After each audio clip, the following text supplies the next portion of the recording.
think we should start. If you look at the program of events, you'll see that the shortest biographical notes in all the entries of speakers comes from Jeff. Is a critic and theorist, professor at Ohio State University, visiting professor at Columbia University, founder and former director, and several people who've said, what on earth is this strange thing at the end, these initials? AAGDG. And I said, I don't know. Till finally kind of it struck me that I think he must have been referring to the AA graduate design group. I don't know why it was called that. Indeed, I'm not at all sure it was called that. AA, gosh darn good. Well, that's not how it seemed when you sat in the hall, you know, about 12 years ago. The fury of, as I recall, the diploma school, you know, the idea of introducing graduate design here, it was a fairly kind of bloody matter at the time. But all that's in the past, but not quite.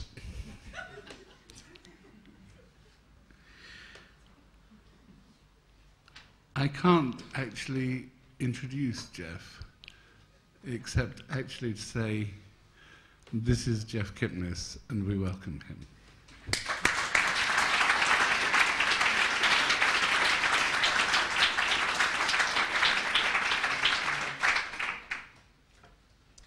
Thank you, Mark.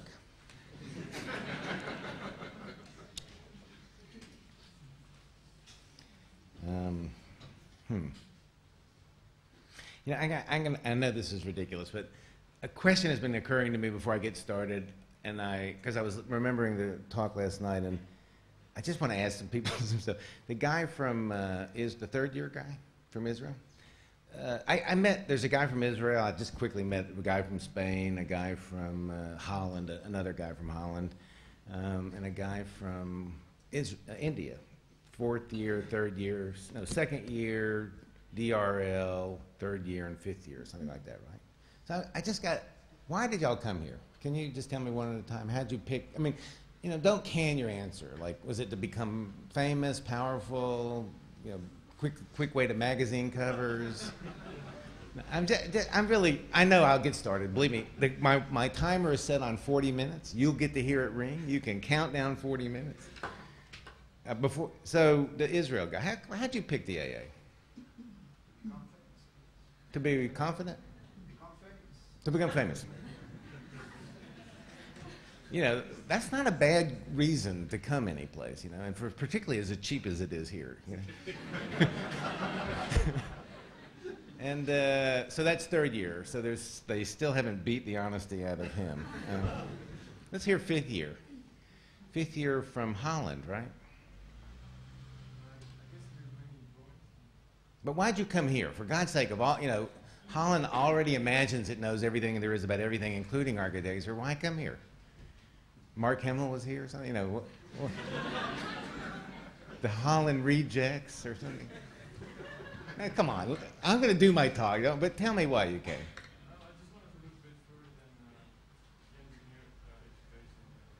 I see. What did you think about the AA? What did you heard about it? Is he famous? I see. And India? How does India come here?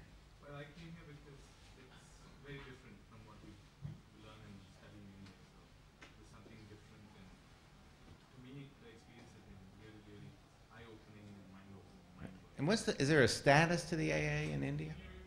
Yes, he said he came from India because he expected it to be and thought it would be very different from what the educational experiences that he'd had there, and he wanted to come here. He thought it'd be eye-opening. But see, he's in graduate school. You see how they've measured the answers get more professional? So has it been? Yes. It's been eye-opening. Has it been eye-popping, would you say? We're getting there. And Spain in second year. All the ideas are just with Like, what are some AA ideas? Dress well? Now, what's it? I mean, look, you must have thought something about the AA in Spain or heard something about it. No, I wasn't living in Spain. I've lived in Holland and Belgium, so those places didn't offer me a good chance of being able to develop something that's for architecture. So I thought, well, Do you know the guy to your right?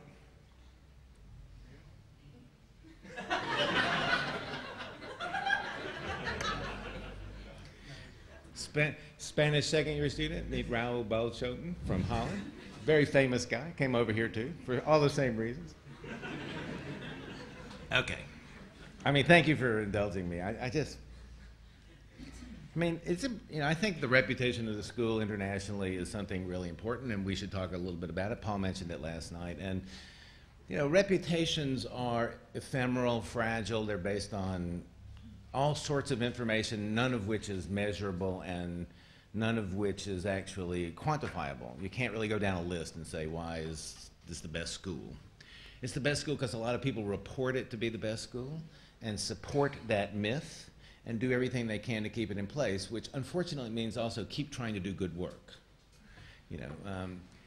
It turns out that unfortunately you really have to do that. You can get away with it for a week or two without, as you can tell from other schools. I'm really touched, actually, to be asked here tonight. I know everybody says that, but I considered this to be not just, I did a lecture, played the piano not too long ago, and I'd done a lot of lectures here. I understood this not to be a lecture, that this was a talk at a crucial time at the school, and that y'all were doing a daring thing, and that I was really honored to be part of it. I have a deep affection for the place. It's been really important to me. It was the first place that published my writing. It was the first place that asked me to come give a public lecture, and which turned out to be really important. I'll tell you about that in a moment.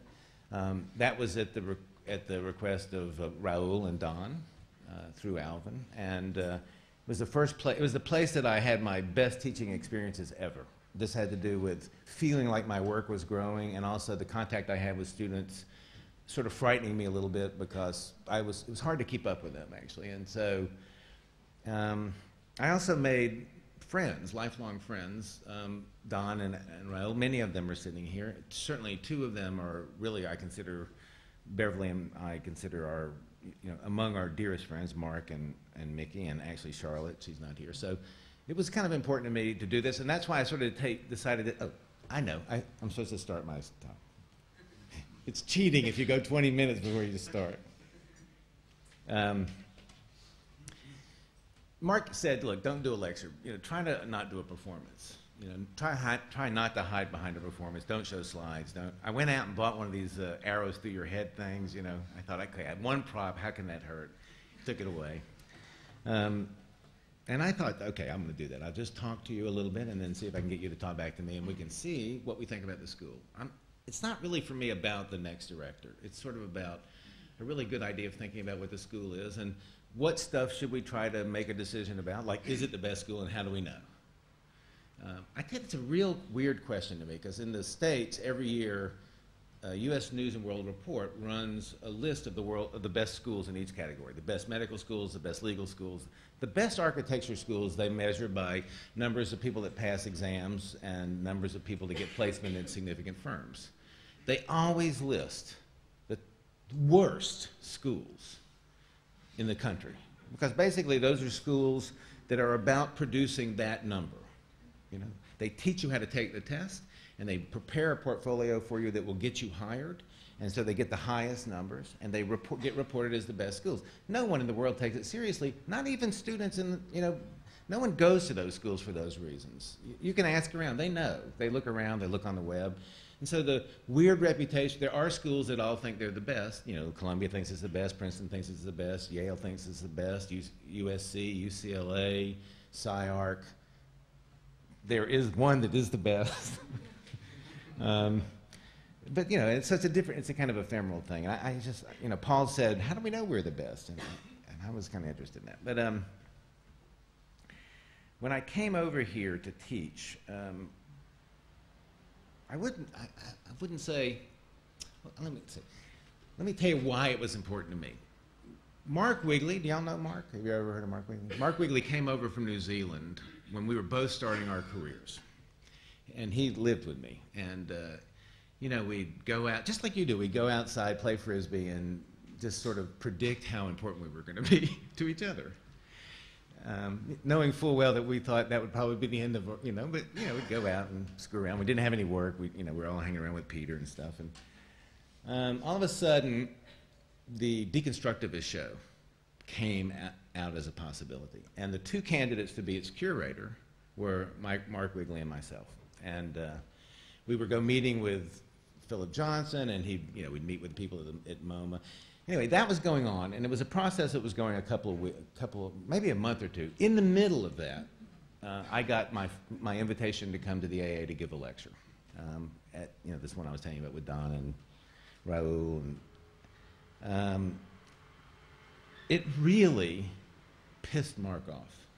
I mean, he was utterly jealous, because for him, having come from New Zealand, the apotheosis of achievement in the world was to be invited to the AA. I'm not bullshitting you. I mean, and you know, you can hear it. Let me just tell you the truth, okay? Because Mark was from New Zealand in the US working without a work permit. So I would go to my analyst and fight off the desire to call the INS and have him. Really, because I thought, okay, I can get this show. And you know, it went on, and you know, he got the show. It's a kind of interesting story. I can't really waste part of my 40 minutes on it. Maybe we can talk about it later. But why he got the show, I think, is quite interesting. But anyway, he got the show, and even to this day, when I was at dinner with him when he just became dean, he still talks about how it was that I was at the AA first, how it was that I have the strongest relationship to the AA. He's been here to lecture many times, but basically my association with it is stronger than his, and it's still a factor in our conflict, in our libidinal conflict. I think that's kind of worth the money, I think, if you can. Now, wherever I've gone, and I've traveled a lot, the two credentials that have always impressed people in the field are my relationship to the AA and Cooper Union. I mean, I don't know if y'all remember Cooper. Cooper was a really important school at the time, and still when you travel, those that, oh, you were at Cooper Union and you knew John Haydick. Anyway, I thought, the reason I put that AAGDG thing on there is it's really weird to get caught doing that, but I keep trying to figure out ways to keep the AA on my CV, just to, you know, update it, you know, to find, so former is like, you know, it doesn't say when, it doesn't say 20 years ago, and it lasted 20 minutes. It just says, you know, recently at the AA. So I keep figuring out little tricks to keep it on my CV. And now I can say consultant to the new school. Anyway, when I came over here, I was kind of in a crisis about architectural education, and because I really wasn't sure if it could happen. I knew it happened in the following way. Talented people would come into a studio, and despite whatever you tried to do to them, they came out really talented. So you really didn't do anything but take credit for their talent. You know, they came in, they were all really good, and you went and bragged. I got this incredible student, wait till you see what he is doing, which actually meant, wait till you see the credit I'm going to get for this.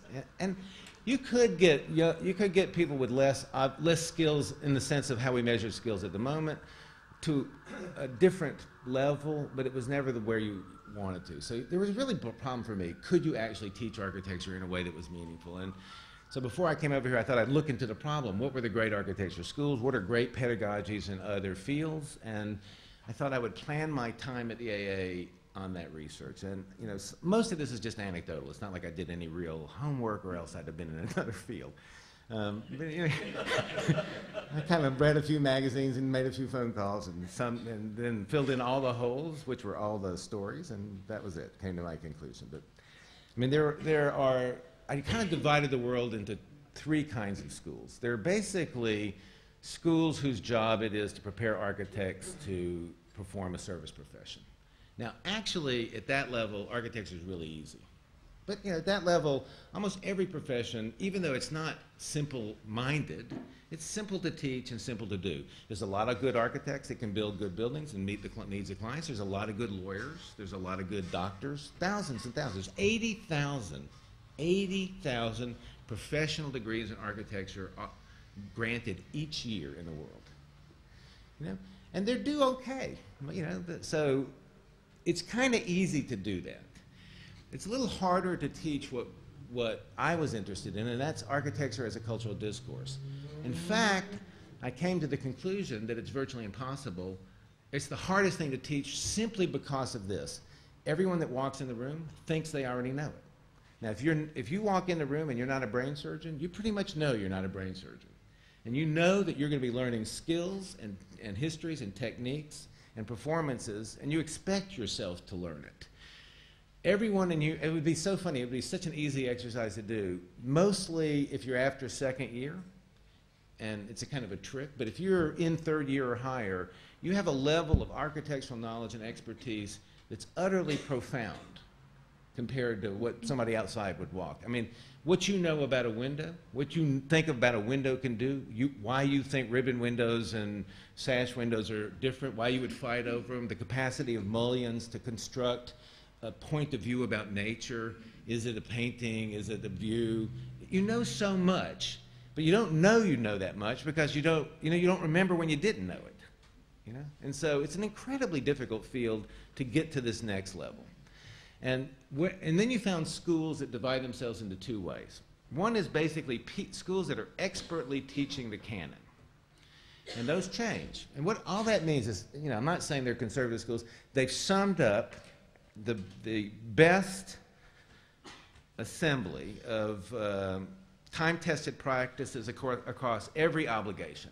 Time-tested practices in terms of performance, time-tested practices in terms of cultural meaning, time-tested practices in terms of cost and structure. So when you go to a school like Harvard, or at the time, or if you went to a school like the ETH, that's what they did. They taught at a much higher level in service profession, but they were experts at delivering the tested canon. There was the other kind of school, which is the kind I was interested in, are what I call centers of conjecture. Basically, their job was to examine the viability of the time-tested canon. They were doing basic research. I think it's a really bad mistake to call that avant-garde. Avant-garde doesn't mean anything. He was exactly right last night. You can't actually be avant-garde, but you can do basic research. And what that means is you can examine certain received conventions that make sense and decide if they still make sense. Essentially, have they become cliches or not? And that's what goes on at a great school of conjecture. And that has changed. There was a period of time when the great schools of conjecture were the School of Venice and the School of Rome, when Tendenza was working through its problems, when Cornell was a great school of conjecture because of the work of Colin Rowe. These were places where the ideas that were dominating the field as high-level cultural ideas were being tested for their authenticity and their capacity to still perform. Now, here's the thing about basic research I think is really interesting. If you're a doctor, if you're a medical doctor, and you decide not to be a practitioner, not to be a service professional, but to go into research, and you go into basic research into medicine, what do you expect to happen in your research? What do you guess? You hear about these all the time, you know, drug trials, surgical things. What do you think happens in basic research? Just guess. Look, here's the hint. There's something that works, and you're going to fuck with it. What's going to happen to your patient? They're going to die. More often than not, basic research produces failure at the cost of a significant number of victims. You know, 1,000 people die because of drug trials that don't work, because of surgical procedures that don't work. Do you know, I mean, it's really just some simple things. You know, like, for example, the weight loss surgery. You've heard about weight loss surgery? That everybody, hospitals are making a fortune on weight loss surgery. Really, literally, thousands of people died in the preparation of that surgery as they learned where to do it. If you did it too high, you starved them to death. If you did it too low, they bled to death. I mean, really. I mean, that's not even an important surgery. Although I have to say, some people I know have benefited from it. There's others that have done the hard work of running and not eating. So basic research in any field is basically, because it's going to test the received knowledge to see if it's still working, it's going to basically produce failed results. I mean, I think the greatest basic researcher in all of architecture in these terms is Peter Eisemann. You know, basically, he's killed hundreds of his clients. But I got to tell you, there's a lot of good buildings out there. There's a lot of bad buildings. What's a few more? You know, because some good has come out of that.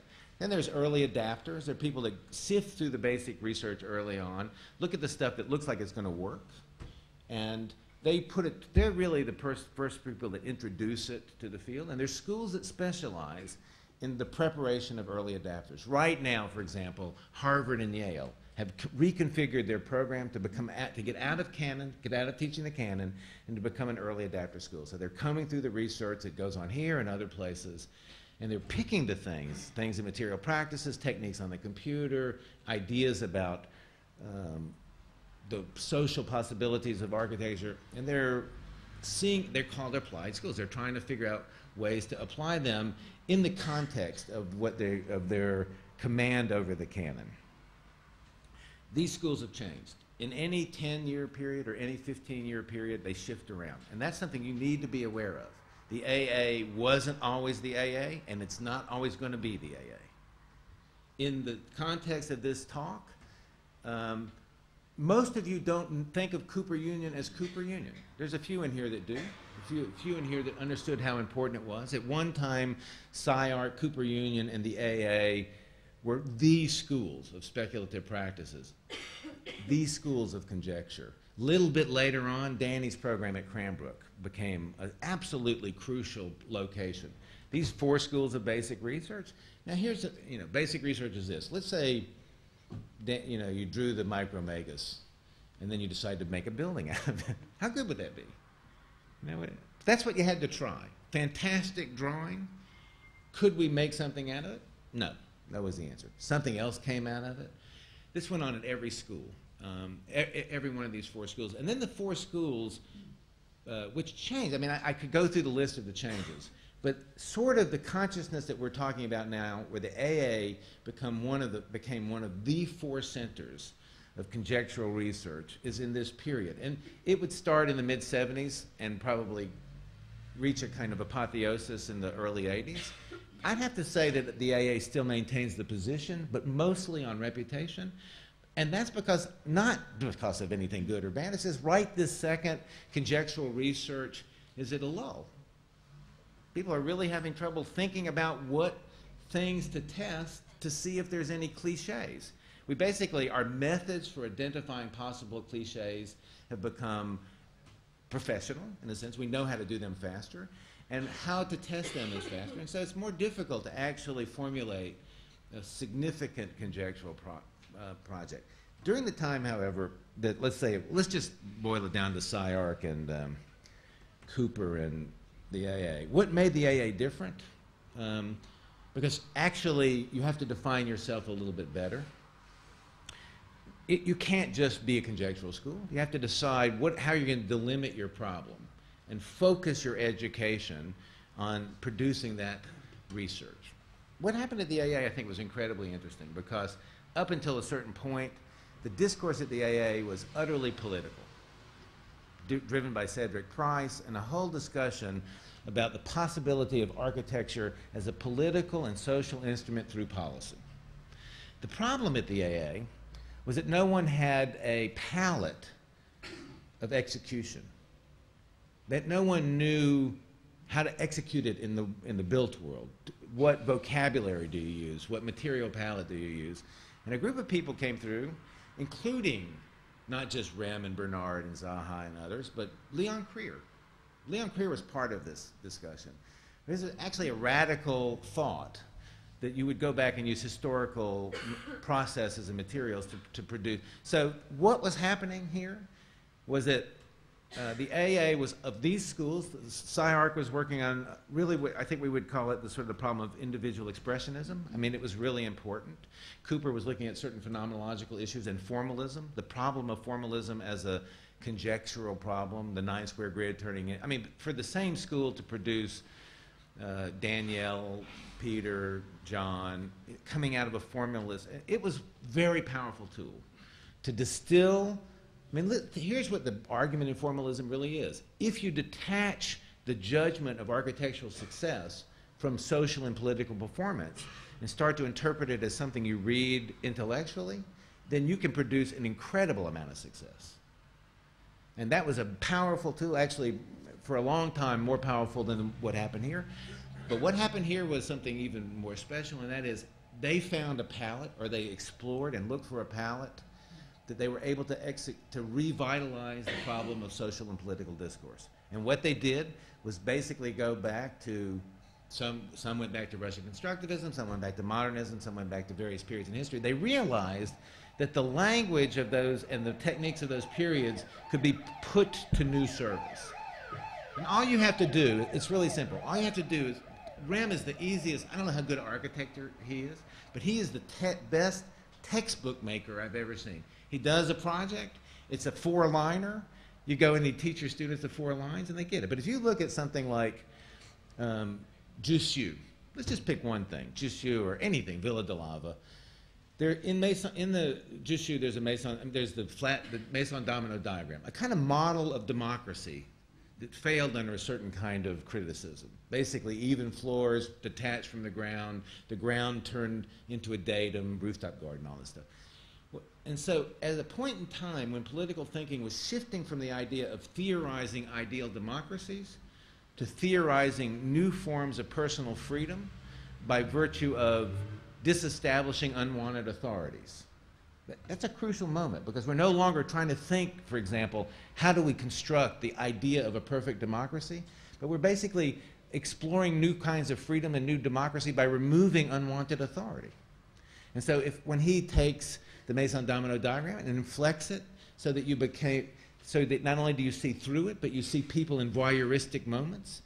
There's a kind of libidinal entry to it. There's a shift from an ideal representation of democracy to a libidinal, erotic performance of individual desires. It's a really fantastic discovery.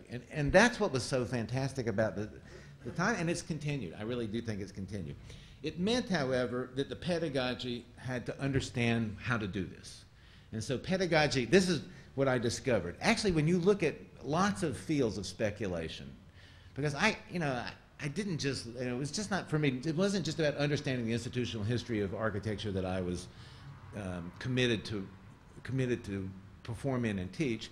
It was looking at those fields that actually had figured out how to teach. You know? I mean, don't you think that's, I mean, can you actually name a field that actually figured out how to teach people to speculate conjecturally and creatively? That was hard for me to think. And so the ones I mean, just off the top of my head, at the time I first started, I thought mathematics was interesting because there's a strong pedagogical history in mathematics. Physics is interesting. There's a strong pedagogical history. Method acting, I swear to God, that is the most profound pedagogy ever made, and you still don't get it. You think method acting is talking actors into becoming the character inside. You know, like be a serial killer, you know, be a taxi driver. Go out and act like a taxi driver. Don't cut your hair. Method acting has methods. It has 17 methods that you just learn one at a time, exercises, that after which you have sufficient palate and performative skills that you can do these things. But there's animal studies, there's the mystical object, there's sense, I mean, they're just one at a time. And so when you go to a method acting school, you take step 1, sense memory, step 2. You just go through the procedures, and at the end, you got it or you don't. So I started to look at these schools, and they really had 3 things in common. I put it in the notes. First, they taught in large classes the Canon. These are just basically, they got you a basic set of skills and a basic set of knowledge just so you could talk to each other. You could draw a drawing, or you could look at a movie and say, okay, you know, instead of saying I like it or don't like it, you could say, you know, this performance was, you could just talk. It turned out that the ideal setting for those is large classes, because that produces a commonality in the discussion. You know, it's the university model. You can pretty much teach mathematics, adding and subtracting to large numbers of people, and the skills it takes to teach basic skills and basic knowledge are not, there's the skills of a real teacher. The name of the teacher belongs to that. The person that can go into 3rd grade every year and take somebody from not being able to add to being able to add, that's a teacher. You know? They're not going in and being interesting. They're not going in there exciting them with the newest thing. They're not going in there telling stories. You know? They're going in there committed to the performance of delivering a certain set of repairing a defect. Well, that's where professional service schools stop in architecture. Well, it's not easy. That's also where most surgical schools stop. That's also where most music schools stop. You can learn composition. If you think about composition today, you still think of great composers.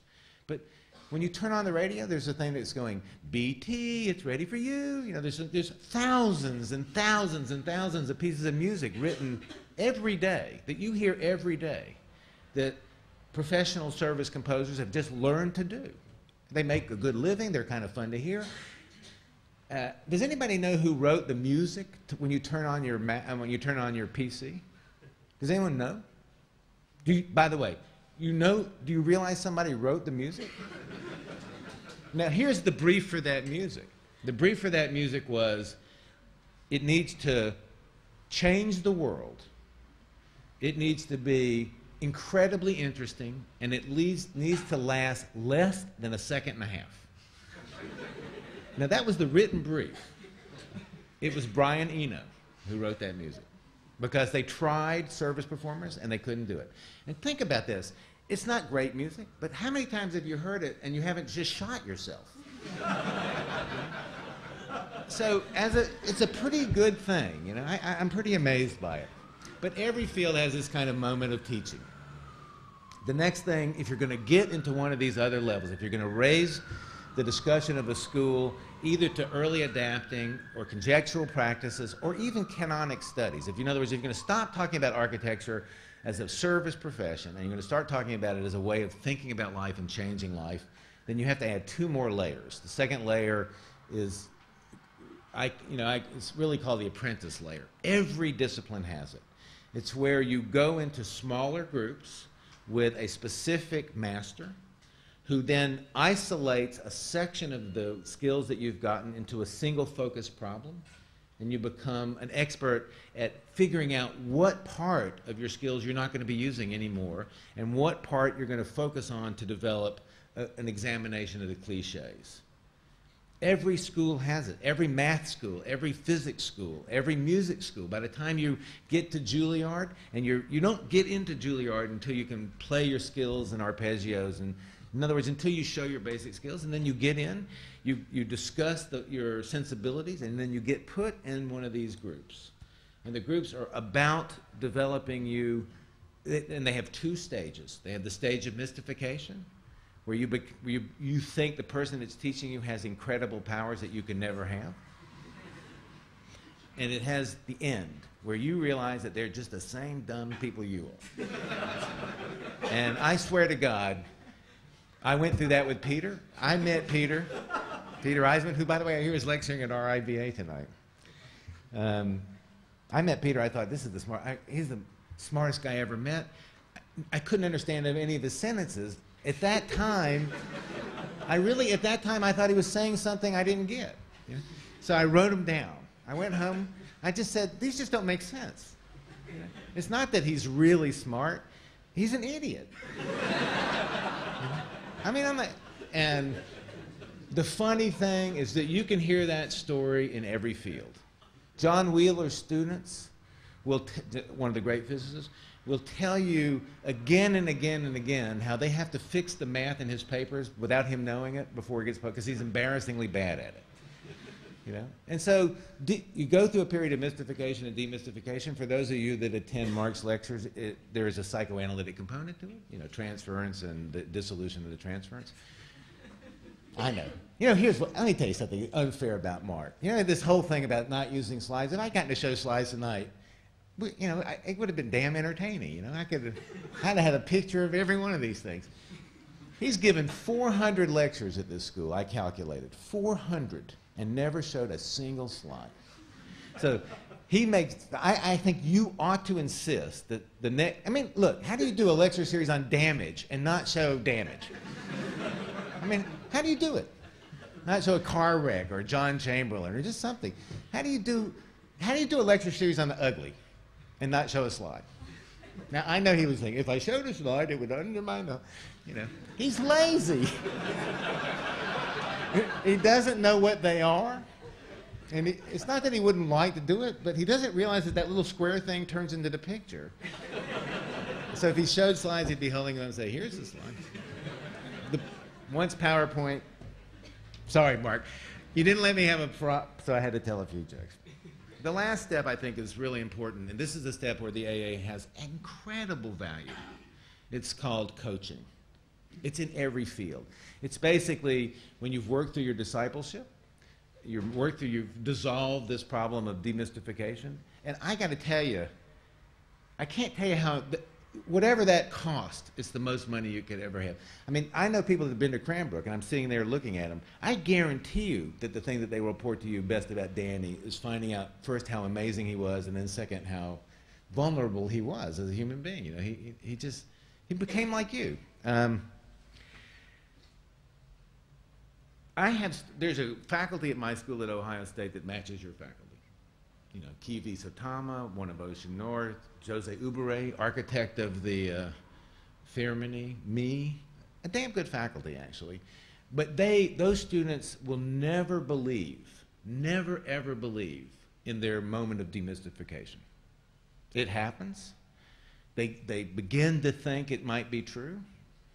But because it's Ohio State, because it doesn't have a certain kind of cachet, because there's not a constant testing of that issue, they will never believe it. And so it's incredibly rare for one of them to decide it was true and go do something. You know? So that's actually one of the things a school like this can do. It's also why it's absolutely crucial that it's right here.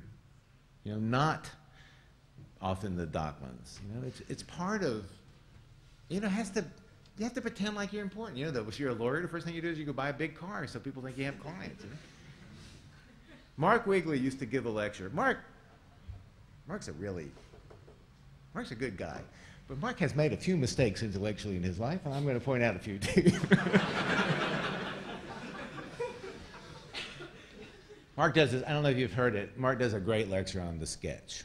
It's absolutely hilarious. He basically traces the development of the mythology of the sketch as the kind of moment God speaks to you.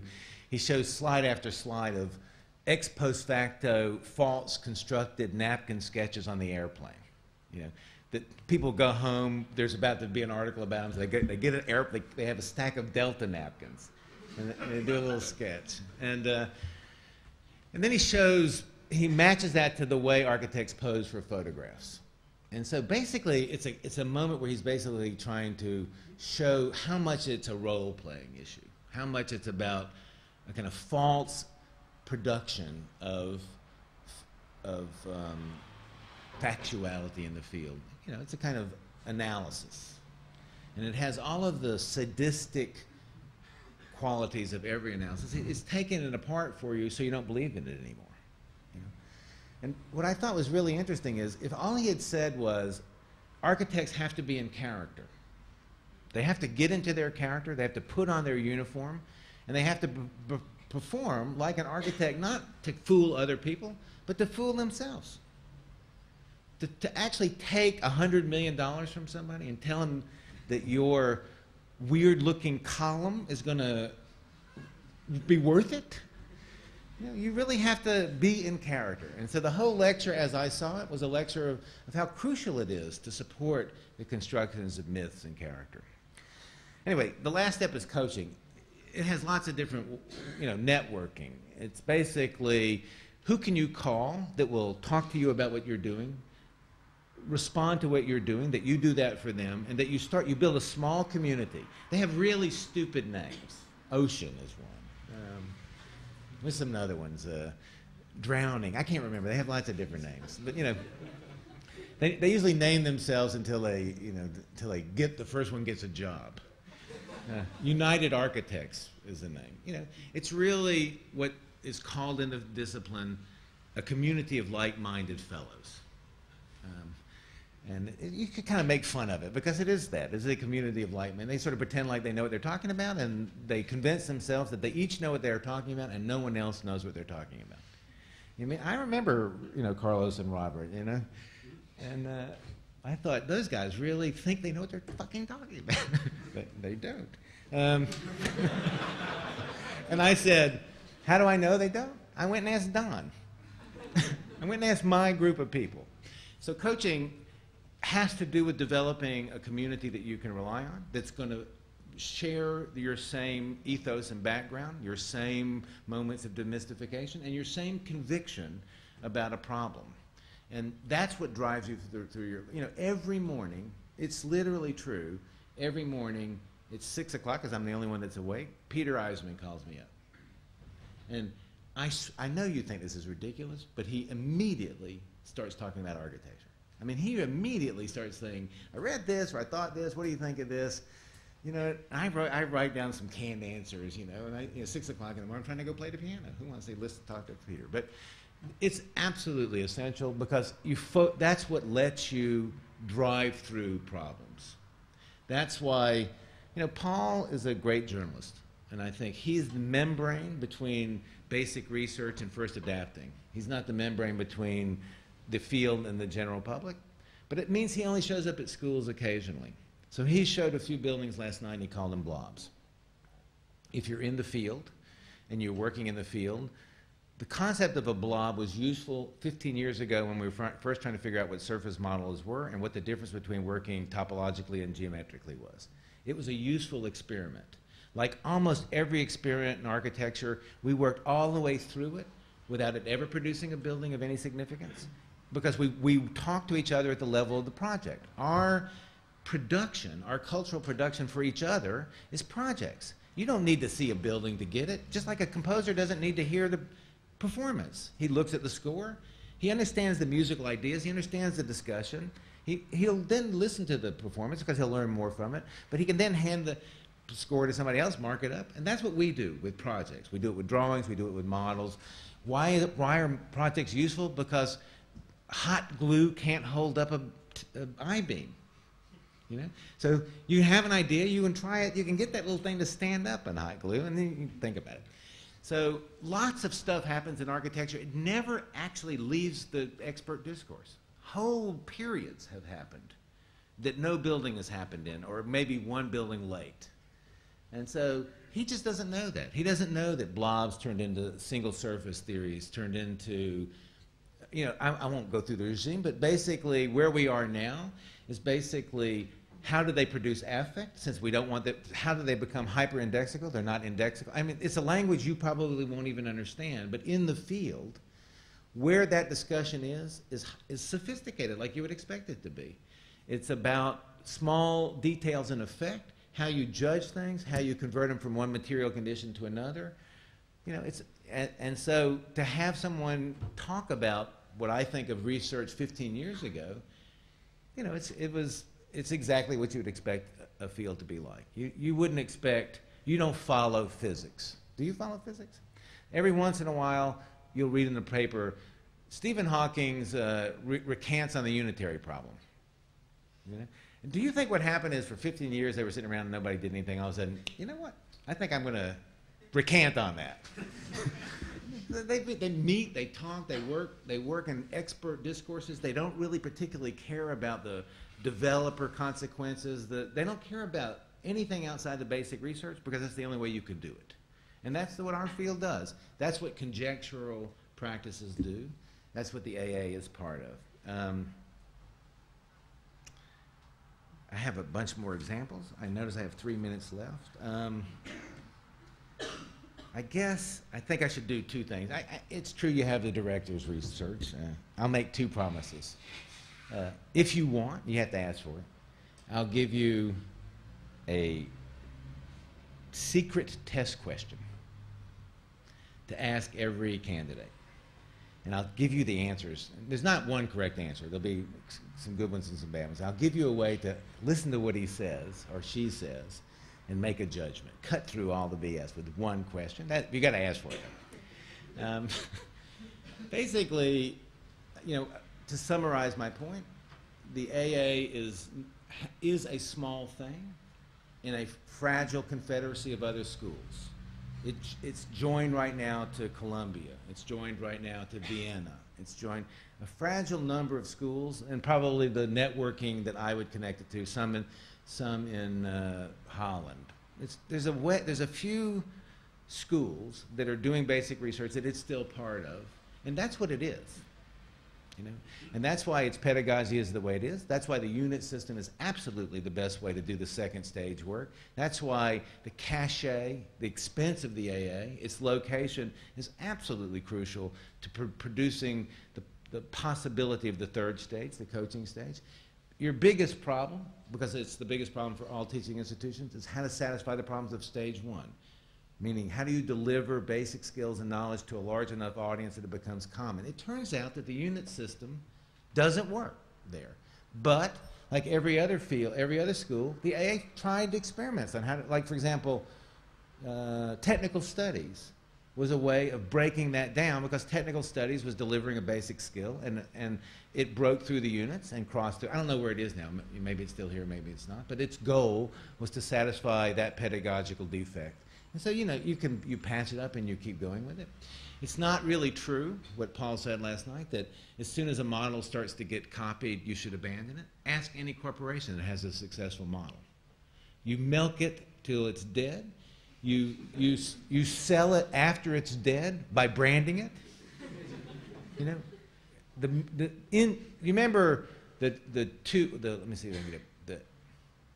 384, what do they call it? The 384 chip or the 484? You remember these numbers? Right, so 486, thank you, Mike.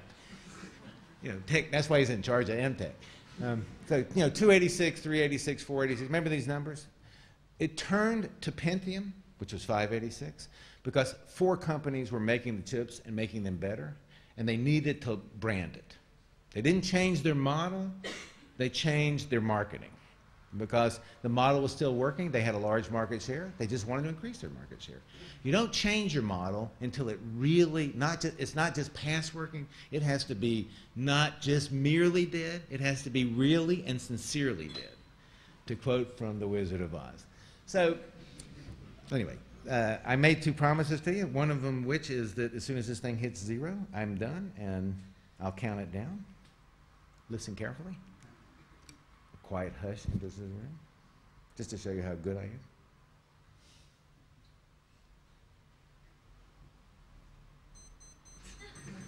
Thank you.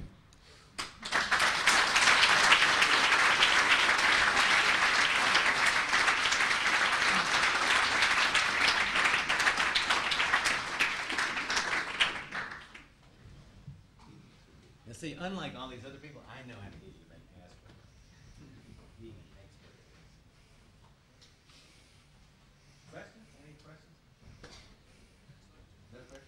There's a question there. As a school of basic research,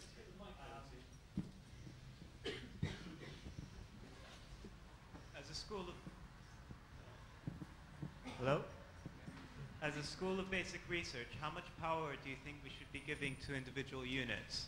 And what would the student union be in a school of basic research? And what role would it play? At the diploma level, absolute. Knowing full well that it then becomes, at the diploma level, it will not work as a unit in terms of the question of master-disciple and mystification and demystification, unless it's given almost absolute power. It then always runs the risk of becoming a safe haven for weak thinking, a safe haven for incompetence. But so what? You know what? Everything you talk about in this school occurred as a minority condition in the middle of enormous mediocrity. Go back and look at the rosters. It's not, you're not trying to get the average up. You're not. When you went to Juilliard, you knew two things. You were going to be a concert performer or you were going to be out of work. What you were not going to be prepared to do was teach. You know? And so it's a risk schools take, and the way they take it intelligently is by statistically raising their possibilities, and you do that by letting things happen and run their course without too much interference. Now, at the lower level, at the delivery of, you know, at the teaching level, I'm not really sure. You know, every school is struggling with that right now because the canon is uncertain. You know, right this second, it's not clear. For the first time that I know of, it's really not clear how you construct a common canon to develop the research, although it's getting clearer. You know, Peter Eisemann, if he was here, would be telling you, you need to know the names of 10 Italian architects, you know, from the 15th century. He says it all the time, because that was his work. If you look at Villa de Lava, I know you need to know Villa Savoye. If you know Rem's Villa de Lava, I know you need to know Villa Savoye, and I know Villa Savoye. But if you look at Villa Savoye, you're supposed to know Palladio, because it was based on a Palladian villa. I don't know Palladio. So I don't start with Palladio, I start with Villa Savoye. That's where my history begins. It's certainly shorter.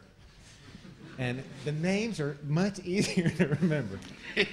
Although it took me a year or two to find out, this is not a joke. This is the truth and how to keep your mouth shut for 2 years. I really thought for 2 years that the piano nobile was that you put a piano on the first floor. This is a man who, when he arrived to teach at the AA, mystified various teachers by saying, I don't know anything between the two V's. And someone said, what are these two V's? And he says, anything between Vitruvius and Venturi. He also thought Bedford Square was built in the 1920s. And where are the damn flowers? Anyway, so it's a turbulent thing, and that will be really not your job. That'll be the next director's job in concert with his faculty. I mean, I think, by the way, that was Abraham. That was my plant. He couldn't get a ticket. I said, if you'll ask a question. However, I told him what question to ask, and he changed it. So at a moment where he almost had a career. Anything else? What is the secret question? Ah, now see, that was a good trick, right? I tell you I'm going to promise to give you stuff, then how come you didn't ask me how'd they pick the curator? That was supposed to be a little bit more enticing. You know, how did they pick Mark Wigley, who's clearly not as skilled as you? Okay, you got to listen all the way through, okay? Because you're going to be a little, when you first hear it, you're going to think it's a joke. The secret question is, will you have Jeff Kipnis come lecture here frequently? And here are the good answers. If he says no, or she says no, I would be suspicious. If she says yes, there's some merit to that. But if she says who, that's the one. Actually, the answer is that you'll have to come and lecture here frequently because this lecture is being relayed to Columbia. Any other not canned, not planted, spontaneous? You. I know you're wiping your nose, but that looks like you're raising your hand, so that's you. That's right. You have to ask one now. I tell you, I know more tricks than Paul or Mark put together. Go ahead. Make one up. Make one up? If you asked what you would have asked if you had a question. I had a question. Well, I'm from the DRL, and on behalf of the DRL, what suggestions would you have for its immediate future? Learn to spell. It's GDG.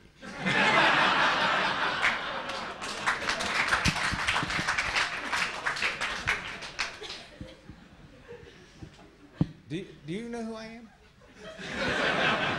I just wonder how accurately are they constructing your past? Over here.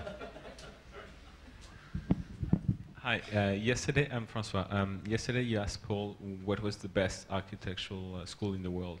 Mm-hmm. So what is for you the best architectural school in the world? If I put down my answer, honestly now, I would put Columbia. And I teach 1 day a week at Columbia. I teach a day a week at Ohio State. The reason for that is that the problems I'm most interested in are the focus of the work at Columbia. So best is just an irrational opinion, you know, and that's its value. It's a political idea. There is no list of criteria that you can start figuring out how we're going to measure ourselves. If once you start doing that, you're dead. You know, it's the best because for one thing, it honors me the most, and for the next thing, it's saying the things I'm most interested in hearing. So when I I wake up in the morning, I think, you know what? Maybe this single surface is full of shit. You know, we've worked on it for 10 years. Nobody's done jack shit with it. You know, what's that thing that Alejandro Farshid did for the film? You know, that's a joke. You know, the little film. I mean, you know, it's bad. It's on, what's the name of that project? He beat y'all for it. Yeah, BBC. I don't know how good yours was, but he won the project. It's a cynical use of research. Basically, it looks like a film strip. You know? So all of that work. But then I get there, and there's 8 people still taking it seriously at my level, and half a dozen each one of them working through it, and I get really excited. I think, okay, I'm okay. You know, we may end this, we may abandon it, but it's still working it through, and that's why for me it's the best school. And that's not to challenge you. It's just we're better than you. Don't worry. When he was asked the question at Columbia, he pissed everyone off by saying it was the AA. Actually, I said it was Princeton, but it's... They don't have you at Princeton. I know it. I wrote a letter that got a person fired at Princeton who is now in charge of the studio program at Columbia. So who knows what's going to happen. But these things happen. Any other questions? By the way, I'm really pissed off at y'all before I asked Mike. It was because Philip told me this. Mark was more photogenic. And he said, you were both equal. He couldn't really decide. He said, but what's going to matter here is how this thing plays out in the press, and he just looks better than you. And I'm going to be honest with you, it was crushing, but he was dead right. He understood what an expert practice was, and he made an expert practice decision because it really did work, and it was a great exhibition. And the interesting thing about it, because he told me this, he said, you're going to benefit anyway. And the fact of the matter is, I've gotten more from that exhibition than Mark ever got. Mark beat the hell out of him. So much so that for 10 years he denied anything to do with it. He never talked to Philip again. He considered it the low point in his life. Now that every one of them but one has won a Pritzker Prize, you know, I look real good because I stayed on his side. I wrote about these people. I built my whole life around these people. And you know, so it works out okay. So, but it's what it. He looked better than I did at the time. Okay, we could take like a couple more questions. Ask the B-class people. Are y'all from the Bartlett? Is that y'all sit there because you're from the Bartlett, or hi?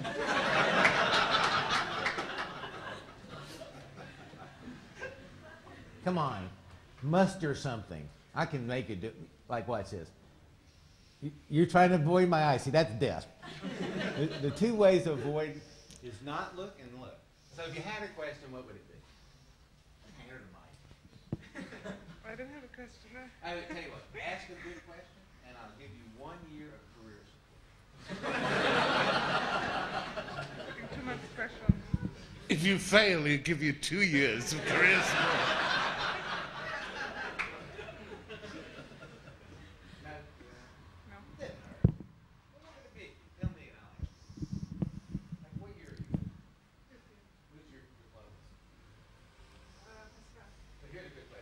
What do you think of Pascal Schoening as a teacher? I mean, the idea was anything goes, right? Now, don't you really want to know what I think? I mean, did I make a wrong decision? The guy's weird. When I was the last DIP presentation I went to at this school, Pascal was up here saying, you know, I'm sick and tired of three-dimensional architecture. So this year, we're going to do 27-dimensional architecture. Now he's probably doing, I don't know, 40, 50 dimensional. He's probably moved it. And I thought, good God almighty, that guy is way off the top. I mean, he's not just off the top, and he's a friend. I knew the guy, but I thought, what is this stuff? And, he's still here. He's still doing work. He does work that I read and that I teach. And, so I think very well of him. So that's the answer. Any other questions? How about this? Name someone here who you don't think well of. Oh, well, I guess we'll take a break now. Okay, well, hang on. I'm going to have to end now. We'll move upstairs. And in the meantime, I'd like to thank Jeff for such an interesting lecture on Mark Wigley.